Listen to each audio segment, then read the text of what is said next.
মার্চে ভারত ম্যাচের আগে বাংলাদেশে আসতে চান হামজা চৌধুরী। তাকে বরণে বিশেষ আয়োজন রাখবে বাফুফে। ফেব্রুয়ারির শেষ সপ্তাহে শুরু হবে জাতীয় দলের ক্যাম্প। এদিকে নতুন ফিট পার্টনারের সঙ্গে চুক্তি সেরে ফেলেছে বাফুফে। জার্সিতে নতুনত্ব থাকবে বলেছেন সহ সভাপতি ফাহাদ করিম।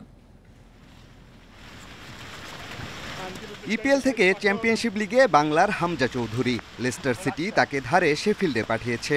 সেখানেই অভিষেকে ম্যাচ সেরা হয়ে আলো কেড়েছেন হামজা। ক্লাবটিও তাকে বাংলার ব্লেড তকমা দিয়ে প্রশংসায় ভাসিয়েছে। লাল সবুজে অভিষেকের অপেক্ষা হামজার। এশিয়ান কাপ বাছাইয়ে ভারতের বিপক্ষে লড়াই 25 মার্চ। ঢাকায় এসে দলের সঙ্গে সেই মিশনে যেতে চান হামজা। বাফুফেও তাকে বিশেষ আয়োজনে বরণ করতে চায়। যে উনি নিজে ঢাকায় আসতে চান, আগে এখান থেকে উনি যেতে চান টিমের সাথে। But again it's all depends on his club এবং ওনাদের availability and what are the options we will have. But definitely আমাদেরকে যদি সেই সুযোগটা আমরা পাই, একটা উইন্ডো যদি পাই, ডেফিনেটলি তাকে আমরা একটা সুন্দর সম্বোধনা দেব। জাতীয় দলের কিট পার্টনারের সঙ্গে চুক্তি হয়ে গেছে এরই মধ্যে। ডিজাইনে থাকছে নতুনত্ব। 26 ফেব্রুয়ারি আরব আমিরাতের বিপক্ষে নারী দলের প্রীতি ম্যাচ। সেখানে দেখা যেতে পারে লাল সবুজের নতুন জার্সি।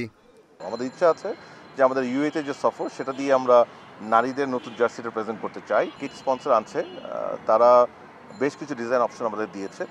সো ওগুলি আসলে আমি সভাপতি এবং আমার অন্যান্য সদস্য যারা আছেন সবার সাথে কনসাল্ট করে আমরা সিদ্ধান্তে যাব। So definitely there will be some changes in design as well for both men and women. ঢাকায় জাতীয় দলের ক্যাম্প শুরু হবে ফেব্রুয়ারির শেষ সপ্তাহে। মার্চের শুরুতে যাবে সৌদি আরবে। সেখানে কোনো প্রস্তুতি ম্যাচ খেলার সম্ভাবনা কম। ভারত ম্যাচের অন্তত 4-5 দিন আগে শিলংয়ে যাওয়ার পরিকল্পনা আছে।